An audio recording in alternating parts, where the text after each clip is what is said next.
नमस्कार करके अभिवंदन करना चाहता हूँ।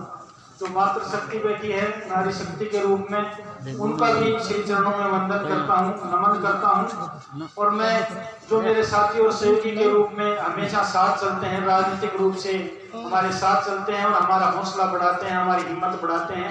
मंच पर उपस्थित हमारे नौरंग जी हैं, अजय लाल जी ग्रेट साहब हैं, पहलवान जी हैं, भाई अजय जी हैं, हमारे जो भी वरिष्ठ नागरिक बैठे हैं, यादव जी हैं, और जो भी श्रेष्ठ और वरिष्ठ नागरिक बैठे हैं, सबका अभिवादन करता हूं और बहुत बहुत धन्यवाद देना चाहता हूं। मैं आप लोगों से एक आग्रह करना चाहता हूं कि राजनीति का परिदृश्य कुछ ज्यादा ही खेतड़ी का बदल गया है। राजनीति के मापदंड ज्यादा बदल गए हैं, राजनीति का स्तर ज्यादा बदल गया है, राजनीति का केडर ज्यादा बदल गया है। एक सवाल अपने दिल से करके देखना कि जो लोग 30 साल से, जो 25 साल से, 30 साल से एक दूसरे का नाम जिनको अच्छा नहीं लगता, एक दूसरे के मंच पर गालियां तो निकालते हैं, एक दूसरे को इतना बुरा बताते हैं, कमजोर बताते हैं, झूठा बताते हैं, निकम्मा बताते हैं, अचानक वो लोग सब एक कैसे हो गए? ये आप अपने आप से सवाल कीजिए। मैं कहना चाहता हूँ, पूछना चाहता हूँ, इस क्षेत्र की जनता से, उन नेताओं से तो नहीं पूछना चाहता, ऐसा क्या डर है, ऐसा क्या भय है जो पूरी खेतड़ी की राजनीति, जो 4 जीवित एमएलए, 4 जीवित प्रधान, इतने ही जीवित एमएलए हैं और इतने ही जीवित प्रधान हैं, 4 एमएलए और 4 प्रधान एक होकर एक अकेले व्यक्ति की हत्या करने पे तुले हुए हैं। ऐसी कौन सी वजह?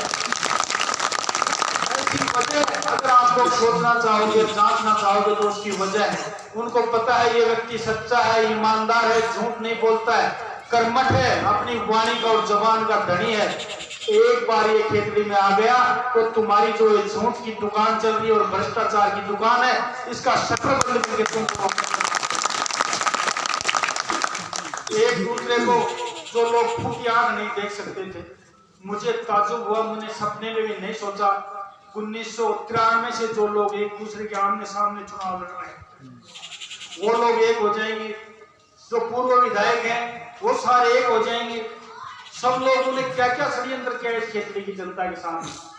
जब मेरे साथ अकेले के साथ अन्याय नहीं हुआ है, खेतड़ी की पूरी जनता के साथ अन्याय इसलिए हुआ है कि खेतड़ी ने पहली बार भारतीय जनता पार्टी को 17 सीट देकर ये कहा कि हम भारतीय जनता पार्टी का प्रधान बनाना चाहते हैं। खेतड़ी की जनता ने कहा, ये विश्वास जनता ने किया, तो जनता के साथ धोखा हुआ है, उन लोगों को खरीदा गया है, उन लोगों को बिक्री हुई है, और एक दूसरे के जिनके दल और दिल और मन और कभी नहीं मिलते थे, वो एक जगह होकर षड्यंत्र करके खेतड़ी की राजनीति को पूरे राजस्थान में बदनाम करने की चेष्टा की है।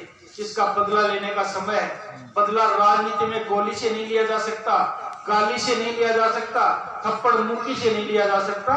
राजनीति में अगर बदला लेना है तो वोट की चोट मार के बदला लिया जाता है। इसलिए समय आए तो इस गंदी राजनीति को वोट की चोट मार के बदला लेने की कोशिश करना। मैं आपको उकसा नहीं रहा हूं, मैं आपको भड़का नहीं रहा हूं, मैं सच्चाई बता रहा हूं। इस खेतड़ी में अगर एक बार आप लोग मौका देके देखेंगे तो आपको लगेगा कि कोई एमएलए होता है। एमएलए क्या क्या करता है, एमएलए कितने काम करवा सकता है, लोगों के सुख दुख में कितना काम आ सकता है। ये हमारे मन की चेष्टा है, ये हमारे मन की वेदना है।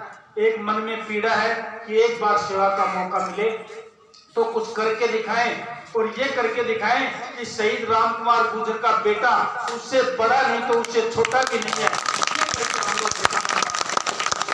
एक बार मेरा साथ दो, सच्चाई का साथ दो, ईमानदारी का साथ दो। अगली बार अगर आपको ये लगेगा कि ये भी उन लोग झूठे लोगों की जमात में है तो आप नकार देना, चाहे भले से नकार देना। अगर आपकी आशाओं पे खरा नहीं उतरेंगे, आपकी उम्मीदों पे खरा नहीं उतरेंगे तो आपके बीच में दोबारा झूठ बोल के आपसे वोट नहीं मांगने आएंगे। मेरे युवा साथियों, एक बार इस क्षेत्र की राजनीति को बदल के देखो। आप लोगों ने देखा होगा कि आप लोगों ने सुना भी होगा कि ऐसा इतिहास में कभी नहीं हुआ कि कांग्रेस जो 70 साल से देश पे राज करती आई है, कांग्रेस को 10 सीट यहाँ पर पंचायत समिति में मिली है। पूरी कांग्रेस का सौदा हो गया, पूरी बसपा का सौदा हो गया और कुछ पार्टी के लोगों का सौदा हो गया।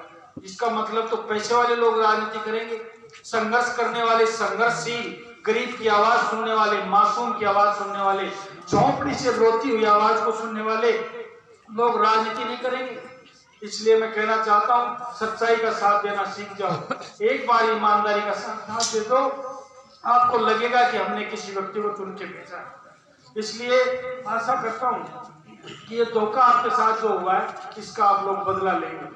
इस विश्वास के साथ आप लोगों ने जो सम्मान किया है, मुझे कतई यकीन नहीं था कि शेखपुरा गुवार में इतनी भीड़ होगी। मैंने जब से यहाँ से चुनाव लड़ना शुरू किया है, जब से मैं मीटिंगों में आने लगा हूँ, चाहे वो एमएलए की मीटिंग हो, चाहे वो एमपी की मीटिंग हो, चाहे पंचायतों की मीटिंग हो, कभी भी इतने लोग मैंने शेखपुरा गुवार की धरती पे नहीं देखे।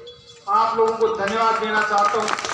और पहली बार आप लोगों ने सभा की जगह भी बदली है, सभा की जगह बदली है, उनको भी मैं धन्यवाद देना चाहता हूँ। कोई हो सकता है अपने दिनमान भी बदलेंगे, वरना तो हमेशा उस जगह हम लोग सभा करते आए और वह उसी जगह भाषण देते आए।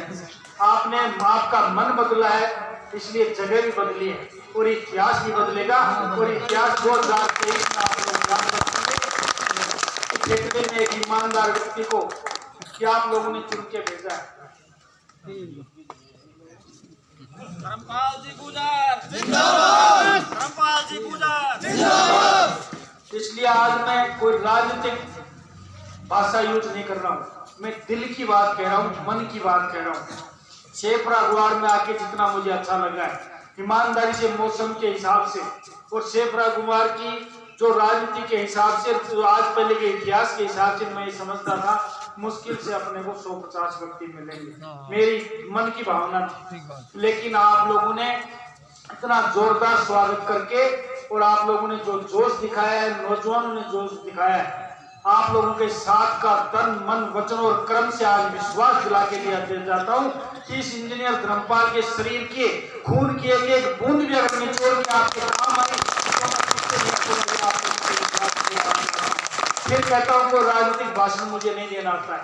मैं जो भी बात कहता हूँ दिल से कहता हूँ और लोग दिमाग से षड्यंत्र करते हैं, लेकिन दिल की बात करने वाला हार जाता है और दिमाग से षड्यंत्र करने वाले लोग जीत जाते हैं। इस राजनीति को, खेती को गंदा करने का बदला आप लोगों को लेना है। नौजवान साथियों और बुजुर्गों, मैं आप लोगों का किन शब्दों में धन्यवाद अर्पित करूं, किन शब्दों में आप लोगों को धन्यवाद दूं कि आप लोगों ने इस मुश्किल की घड़ी में मेरा हौसला बढ़ाने के लिए, जो एक अवसाद की घड़ी थी, जो डिप्रेशन की घड़ी थी, उसमें हौसला बढ़ाने के लिए जो ऊर्जा आप लोगों ने दी है, जो शक्ति आप लोगों ने दी है और जो मीटिंग करके जो समर्थन मुझे देकर एक हौसला बढ़ाया है मेरा आगे की लड़ाई जारी रखने का, उसके लिए आपको तहे दिल से, तन मन वचन और कर्म से आपको बहुत बहुत धन्यवाद देना चाहता हूँ। और आप लोगों ने मेरी जो सहायता की है, जो भी आर्थिक सहयोग मुझे इतना बड़ा आप लोगों ने दिया है, उसकी भी मुझे कल्पना नहीं थी। उसके लिए मैं इतना ही कह सकता हूँ, ये ऋण अगर इस जन्म में चुकाने का मौका मिला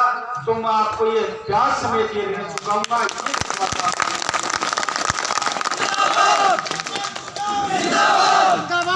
आप लोग इसी तरीके से प्यार आशीर्वाद बनाए रखें। आप लोगों ने इस मौसम में पुनः एक बार जो पगड़ी पहनाई है, उस पगड़ी के लिए मुझे आपकी लाज और आपकी शान के लिए, अगर इस पगड़ी के आन बान और शान के लिए कुछ भी करना पड़ेगा तो मैं पीछे नहीं हटूंगा। आइए आप लोगों से विश्वास दिलाना चाहता हूं इस वादे के साथ कि आप हमारे साथ रहें, मैं आपके साथ रहूं।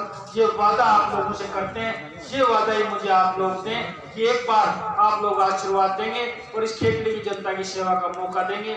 इस विश्वास के साथ आज से ही हमारा चुनाव प्रचार शुरू है। इस बार हम लोग बीच में ढीले नहीं पड़ेंगे। जैसे भी जो भी मेरे लायक काम हो, जैसी भी मेरे लायक सेवा हो, आप लोग पधारें। आपके लिए 24 घंटे हम लोग तैयार हैं। इस आशा विश्वास के साथ कि आप आशीर्वाद बनाए रखेंगे। आपका बहुत बहुत धन्यवाद। जो सम्मान किया उसके लिए बहुत बहुत धन्यवाद। पुनः एक बार बुजुर्गों के चरणों में प्रणाम करता हूँ, नौजवानों को नमस्कार करते हुए अपनी बात समाप्त करता हूँ। बहुत बहुत धन्यवाद। सबको राम।